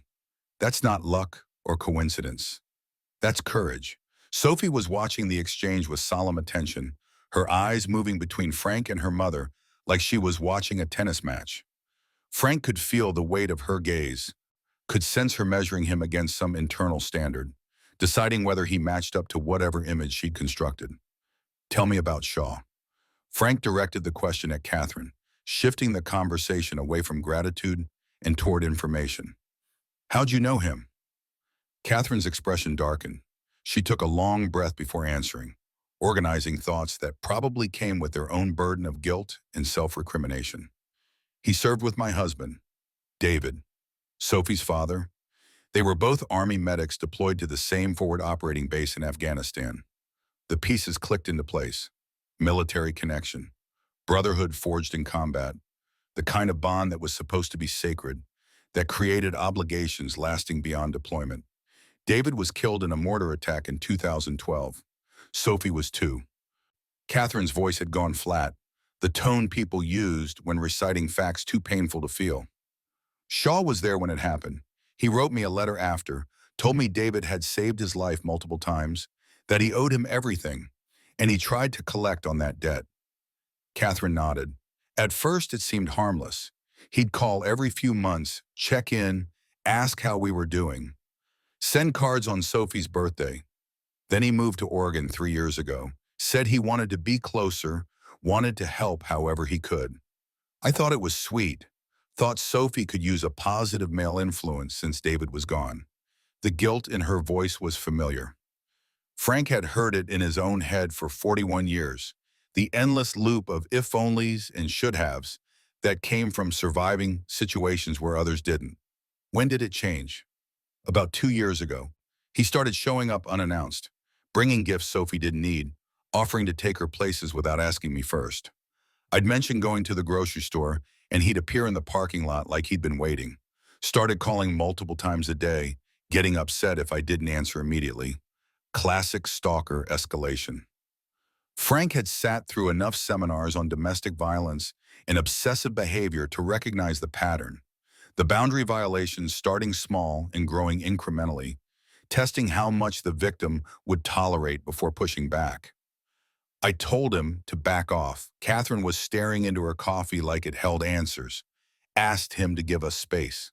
That's when he got scary. Started saying things about David, about promises he'd made, about how I owed him because David would have wanted him to take care of us. I filed for a restraining order and he disappeared. I thought that was the end of it, but he'd just gone underground, started watching instead of engaging directly. Frank could picture it, Shaw sitting in his car outside Sophie's school, outside Catherine's work, learning their routines and waiting for an opening. The restraining orders why they're holding him without bail. Catherine looked up from her coffee. Torres called this morning, said the arraignment got moved up to tomorrow morning because the judge wanted to personally review the case. She thinks we're looking at 25 years minimum if he's convicted. He'll be convicted. Frank said it with certainty. Too many witnesses. Security footage. My testimony. Sophie's. Physical evidence of planning. No jury's going to look at that and find him not guilty. Catherine's eyes filled with tears she didn't let fall. I keep thinking about what would have happened if you hadn't been there, if you hadn't seen the signal. He had a cabin rented somewhere in Idaho. Torres found the rental agreement in his apartment. 3 months paid in advance under a fake name. The implications sat heavy between them. 3 months isolated with a 9-year-old child and a man delusional enough to think he was fulfilling some sacred obligation to a dead friend. Frank's imagination tried to go there, and he shut it down hard, refusing to let his mind construct scenarios that hadn't happened. But you were there, Sophie said suddenly, her small voice cutting through the adult conversation. You saw me and you helped, and now Mr. Shaw is in jail and can't hurt anyone. The simple clarity of a child's logic. Frank looked at her and saw resilience already starting to build itself from the rubble of trauma. She'd been through something that would mark her forever, but she was processing it with the kind of directness adults spent years in therapy trying to reclaim. That's right, and your mom's going to make sure you stay safe from here on out. Catherine wiped her eyes with the back of her hand. I'm pulling her from Riverside Elementary, transferring her to the school 3 districts over where she can have a fresh start, and Shaw's people won't know to look. Shaw's people. Frank filed that detail away. So Shaw had connections, had a network that made Catherine nervous enough to uproot Sophie's entire life. Does he have family in the area? Sister in Eugene? Mother in a nursing home in Salem? Neither of them have had contact with him in years, according to Torres. But I'm not taking chances. Catherine's jaw set with determination that looked like steel wrapped in exhaustion. I'm also looking at new jobs. Something with better hours so Sophie doesn't have to spend afternoons alone at the library. The library where Shaw had known exactly where to find her. Frank understood the impulse to burn down every routine, every pattern that had made them vulnerable.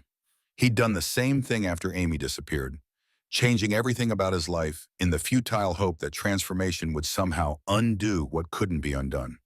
The oven timer went off and Catherine stood, moving to pull out a lasagna that looked professionally made despite her disclaimer about not being much of a cook. The cheese was golden and bubbling, the smell rich enough to make Frank's stomach remind him he'd forgotten to eat lunch. They ate at the small table, Sophie between Frank and Catherine, the meal punctuated by the kind of small talk people made when bigger conversations lurked underneath everything. Catherine asked about Frank's work with the motorcycle club, and he told her about the charity rides, the self-defense classes, the funeral escorts for veterans. Sophie asked about his motorcycle, and he described the Harley, promised to show her sometime if her mother approved. The lasagna was excellent despite Catherine's self-deprecation. Frank ate 2 helpings and accepted a third when Catherine offered, understanding that feeding him was how she was processing gratitude she couldn't otherwise express. Sophie picked at her food, but managed to eat most of it. Her appetite clearly still affected by yesterday's trauma, but her body remembering it needed fuel. After dinner, Catherine brought out apple pie she admitted buying from the grocery store bakery, and they ate it with vanilla ice cream while rain resumed outside, drumming against the windows in a rhythm that made the house feel smaller and more protected. Sophie started to fade, exhaustion catching up with her, and Catherine suggested she get ready for bed even though it was only 7:30. Sophie hesitated, looking at Frank. Will you be here when I come back? Frank glanced at Catherine, who nodded permission. I'll be here. Sophie disappeared down a hallway and Frank heard water running, the sounds of evening routine muffled by distance. Catherine stood and started clearing dishes, declining Frank's offer to help with a gesture toward the living room. Go sit, I need to do something with my hands. Frank settled onto the worn couch and found himself looking at the photos on the mantel more carefully. David Bennett had been handsome in that all-American way, square jaw and confident smile, wearing his uniform like he'd been born to it. The photos showed him with Catherine on their wedding day, with baby Sophie, with his unit in desert camouflage standing in front of Humvees. The last photo was a formal portrait, the kind taken before deployment, David staring directly at the camera with the expression soldiers wore when they knew they might not come home. Shaw had served with this man, had probably saved his life and been saved by him, had shared the kind of bond that came from combat and proximity to death. And somewhere in the years after David's death, Shaw's grief and obligation had curdled into something toxic, had convinced him that taking care of David's family meant owning them. Catherine finished in the kitchen and joined Frank on the couch, sitting on the opposite end with enough space between them to be respectful, but close enough to talk quietly. "Thank you for staying." She said it simply, without the weight of yesterday's gratitude. "Sophie needed to see you were still here. She's processing." "We both are." Catherine pulled her legs up under her, wrapping her arms around her knees in a gesture that made her look younger than her 38 years. "I've been a nurse for 15 years. I've seen trauma. I know the stages, know what comes next. But knowing it intellectually and living through it are completely different things. You're doing everything right, getting her into therapy, changing schools, being present. That's what she needs."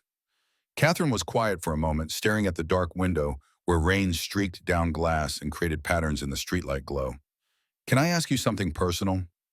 Frank tensed slightly, but nodded. "The officer who took your statement mentioned you had a sister who disappeared. Is that true?" The question landed with the impact of something Frank should have expected, but somehow hadn't. He'd mentioned Amy to Officer Martinez in the context of explaining his credibility, hadn't thought about how that information might travel or what Catherine might do with it. "Yeah, 41 years ago. She was 12. Catherine's expression shifted into understanding that came from standing in similar territory, knowing what it meant to have a hole punched in your family that never healed. "Did they ever find her?" "No, I'm sorry." Catherine said it with the weight of someone who understood those words were inadequate but necessary anyway. "Is that why you teach the self-defense classes? Why you learn to recognize the signal?" Frank considered deflecting, giving her a sanitized answer that wouldn't require vulnerability. But something about sitting in this house where Sophie slept safe down the hall, where Catherine was trying to rebuild safety from the shattered pieces of yesterday's terror, made him choose honesty instead. "After Amy disappeared, I made myself a promise. If I ever got another chance, if I ever saw another kid in danger, I wouldn't look away. I'd do whatever it took to make sure they came home." He paused, organizing words for thoughts he rarely spoke aloud. "Couldn't save my sister, but I can teach other kids how to protect themselves. Can be someone who notices when something's wrong. That has to count for something. It counts for everything." Catherine's voice was fierce. "It counted for Sophie yesterday. It'll count for every other kid you teach who remembers that signal when they need it." They sat in silence for a while, the only sound the rain and the distant hum of the refrigerator cycling on. Finally, Catherine spoke again, her voice careful. "Sophie's going to want to see you again, not just tomorrow or next week, regularly. She's already attached to you in a way that frankly terrifies me, because I don't know you. An attachment means vulnerability, and I just spent yesterday having my worst nightmare play out in real time." Frank understood what she was really asking. She needed to know he wasn't going to disappear, wasn't going to become another loss Sophie had to process. Needed reassurance that the man her daughter had decided to trust was actually trustworthy. "I'm not going anywhere." Frank met her eyes directly. "If Sophie wants me around, I'll be around. And if you're worried about my background or my club or anything else, Torres can give you my record. I've got nothing to hide." Catherine shook her head. "I already asked Torres to run your background. Hope that doesn't offend you, but I'm done taking people at face value." "Smart. What did you find?" "Military service. Honorable discharge. 34 years with the Hells Angels. No criminal record beyond a couple bar fights in your 20s. Volunteer work, teaching self-defense to at-risk youth. Widower. No children." Catherine recited it like she'd memorized the file. "Torres said you're one of the good ones," her exact words. "Torres has good judgment. So do I, usually." Catherine's expression darkened. Shaw fooled me for 2 years, made me think he was harmless. That's not a mistake I'm going to make again. You didn't make a mistake. Predators are good at hiding. That's what makes them dangerous. Sophie appeared in the hallway entrance wearing pajamas covered in cartoon cats, her hair damp from washing. She'd brushed her teeth and her face had that scrubbed clean look children got before bed. She walked directly to Frank and climbed onto the couch beside him with the unself-conscious ease of someone who'd decided he was safe. Tell me about your motorcycle. So Frank did, describing the Harley in terms a 9-year-old could understand, talking about chrome and leather and the feeling of riding with wind in your face and the whole world opening up ahead. Sophie listened with rapt attention, asking questions about speed and noise and whether it was scary to ride something with only 2 wheels. Catherine watched the interaction with that complicated expression again, protective concern warring with recognition that her daughter needed this connection, needed someone who wasn't her traumatized mother to represent safety and strength. When Sophie's yawns started outnumbering her questions, Catherine stood and held out her hand. Time for bed, baby. Sophie took her mother's hand but looked back at Frank. Will you come back if your mom says it's okay? Catherine nodded. You can come back anytime. Sophie smiled, the first genuine smile Frank had seen from her since yesterday, and let her mother lead her toward the bedrooms. Frank heard them talking in low voices, heard Catherine reading something in the soothing cadence parents use for bedtime stories, heard Sophie's voice getting quieter as sleep pulled her under. Catherine returned 15 minutes later, looking more exhausted than before. The brief burst of energy from dinner and conversation depleted by the emotional labor of putting a traumatized child to bed. She's asking if you'll be at the arraignment tomorrow. Frank hadn't planned on it. Witnesses weren't required at arraignments, just prosecutors and defendants or lawyers arguing about bail and scheduling. But if Sophie needed him there, that changed the calculation. What time? 9 a.m. at the county courthouse. Catherine sat back down on the couch, this time closer to Frank than before. You don't have to come. I know you've already given us more than we had any right to ask. I'll be there. Relief washed over Catherine's face. Thank you. She laughed suddenly, a sound edged with hysteria. I keep saying thank you. It's all I know how to say. Then stop saying it. Frank's voice was gentle. We're past thank you. We're at figuring out what comes next. What comes next is a very long legal process and a lot of therapy and probably years of Sophie waking up from nightmares about yesterday. Catherine's hands were shaking, and she pressed them together to still them. I'm terrified I'm going to screw this up, that I'm going to say the wrong thing or do the wrong thing and damage her more than Shaw already did. You won't. You're doing everything right. How do you know? Because you're here. You're present. You're getting her help and making changes to keep her safe. That's what good parents do. Catherine's eyes filled with tears again, and this time she let them fall. I was so scared. When I got that text message and couldn't reach her, I've never been that scared in my life. Not when David deployed, not when they told me he was dead. Nothing compares to thinking your child is gone. But she's not gone. She's down the hall sleeping safely because you taught her to be smart and because someone was paying attention when it mattered. That someone was you, this time. But it could have been anyone. Should have been anyone. That's what I'm trying to teach kids. Everyone has a responsibility to notice, to care, to act. We don't get to look away and hope someone else handles it. Catherine wiped her face with her sleeve. Torres told me about your sister, about how long you've been carrying that. Frank stiffened. She shouldn't have. She thought I should know why you were so vigilant, why you noticed when other people didn't. Catherine turned to face him more directly. I'm sorry for what happened to your family. I'm sorry you've spent 41 years blaming yourself for something you couldn't have prevented. You don't know that I couldn't have prevented it. You were 19 and deployed overseas. Unless you've developed time travel abilities I don't know about, there was nothing you could have done. The logic was sound, but logic had never mattered when it came to Amy.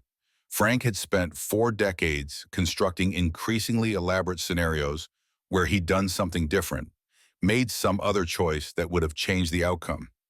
Stayed stateside instead of deploying, been home that November. Walked Amy to Jennifer's house himself. The variations were endless and equally futile. Knowing something intellectually and feeling it are different things. You said that earlier. It's true for grief, too. I know. Catherine's voice was soft. I know you can't logic yourself out of guilt. But maybe you can do something with it. Turn it into something that saves lives instead of something that just eats at you. That's what I've been trying to do. I know. And yesterday it worked. You saved my daughter because you spent 41 years preparing to save someone's daughter. Maybe that's as close to redemption as any of us get. The word redemption sat heavy between them. Frank turned it over in his mind, testing its weight, wondering if saving Sophie actually balanced any cosmic ledger, or if it was just a single good act in an ocean of continued failure. The rain had intensified, wind driving it against the windows hard enough to rattle the glass. Catherine glanced toward the sound, then back at Frank. Stay tonight. The guest room's made up, and the weather's getting worse. It's a 40-minute drive to your place, and you've had a long weekend. Frank started to decline out of habit, out of the reflex that said accepting hospitality meant obligation, meant complication. But Catherine was already standing, moving toward the hallway with the assumption he'd agree. Come on, I'll show you where everything is. The guest room was small and clearly served double duty as storage, boxes stacked in one corner, a desk piled with papers that probably represented bills and medical forms, and all the administrative debris of single parenthood. But the bed was made with clean sheets, and there was a dresser with a lamp and a window that looked out onto the backyard where rain pooled in low spots. Bathrooms across the hall, towels in the cabinet if you wanted to shower. Catherine hesitated in the doorway. And Frank, I mean it about you being welcome here.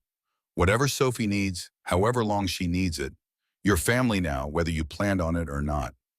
She left before he could respond, pulling the door mostly closed behind her. Frank sat on the edge of the bed and pulled out his phone, scrolling through messages he'd ignored all day. Tommy asking about tomorrow's ride, his doctor's office reminding him about an appointment next week.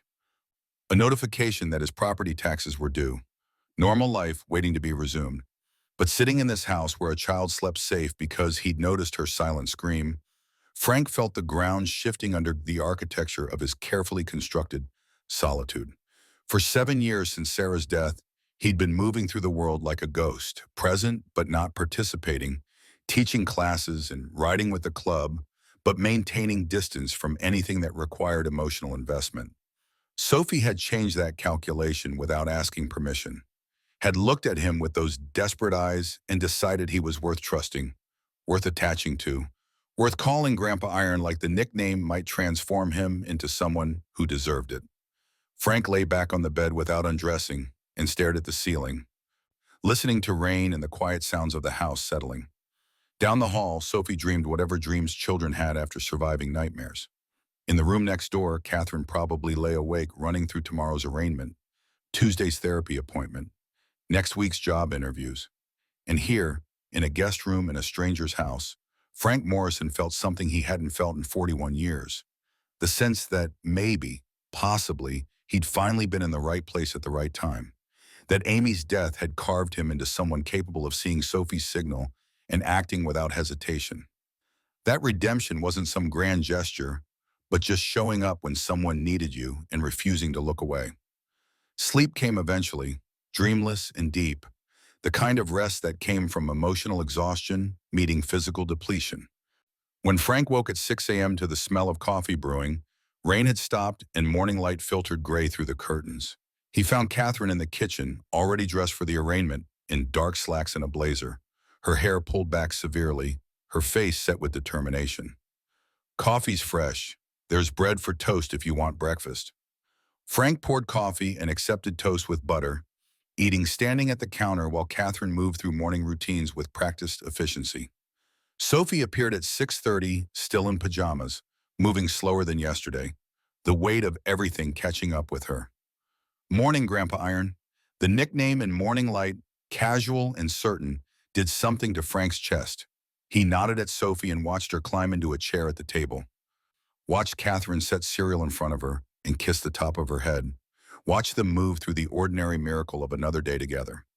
At 8:15, they loaded into Catherine's CRV, Sophie dressed now in jeans and a sweatshirt, and headed toward the courthouse where Robert Shaw would face a judge and hear the charges that would define the rest of his life. Frank rode in back again, watching Fairview slide past through rain-spotted windows, thinking about justice and revenge and the difference between the two.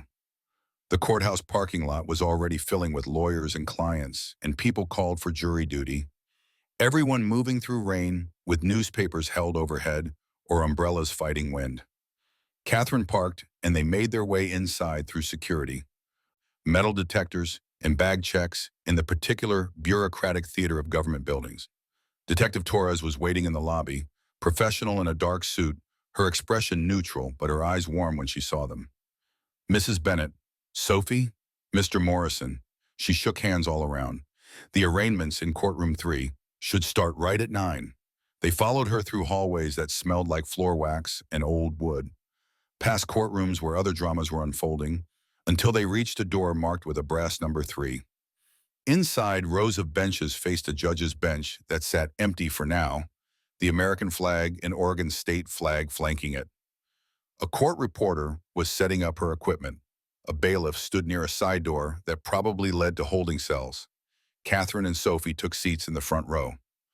Frank sat beside them, Torres on the aisle. Other people filed in, lawyers with briefcases, what looked like Shaw's public defender conferring with a clerk.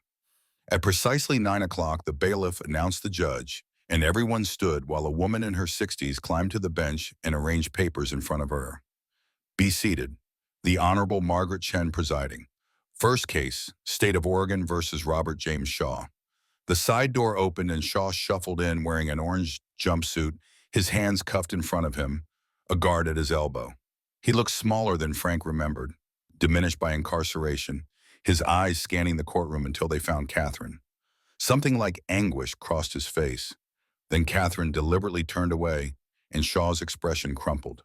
The charges were read: kidnapping in the first degree, child endangerment, stalking, violation of a restraining order. Shaw's attorney entered a plea of not guilty and requested bail, arguing that his client had no prior criminal record, had served his country with honor, deserved the presumption of innocence. The prosecutor, a sharp-faced woman in her 40s, countered with evidence of premeditation: the rented cabin, the surveillance notes, the systematic violation of boundaries leading up to yesterday's abduction. She argued Shaw was a flight risk and a danger to the community, specifically to Catherine and Sophie Bennett. Judge Chen listened without expression, making notes, occasionally asking clarifying questions. When both attorneys finished, she sat back and regarded Shaw with the kind of clinical assessment judges developed after years of seeing humanity at its worst. Mr. Shaw, I've reviewed the evidence presented by the state. I've read the witness statements and examined the security footage. The picture that emerges is of someone who engaged in extensive planning to abduct a child, who violated a restraining order to do so, and who poses a clear and present danger to the victim and her family. Shaw started to speak, but his attorney put a hand on his arm, silencing him. Bail is denied. You'll be held in county custody pending trial. Trial date is set for January 15th. Next case was... The gavel came down with finality. Shaw turned to look at Catherine again, and this time she met his eyes, her expression hard as stone. Whatever Shaw saw there made him look away first, and then the bailiff was leading him back through the side door to whatever holding cell would be his home until trial. It was over in less than 15 minutes. Months of stalking and planning, and yesterday's terror reduced to bureaucratic efficiency and scheduling. Catherine sat frozen for a moment, processing, then stood on shaking legs. Sophie was crying silently, and Frank put a hand on her shoulder, grounding her with touch while her mother gathered herself. Torres walked them out, explaining what came next. Discovery process, witness preparation, likely a plea deal offer that Catherine would have to decide whether to accept. The machinery of justice grinding forward while families tried to heal around its edges. In the parking lot, Catherine turned to Frank with eyes that had cried too many tears in too few days. Thank you for being here. Frank just nodded, understanding that some moments didn't need words. Sophie hugged him suddenly, fierce and desperate, and he wrapped his arms around her and felt the future rearranging itself around this unexpected connection.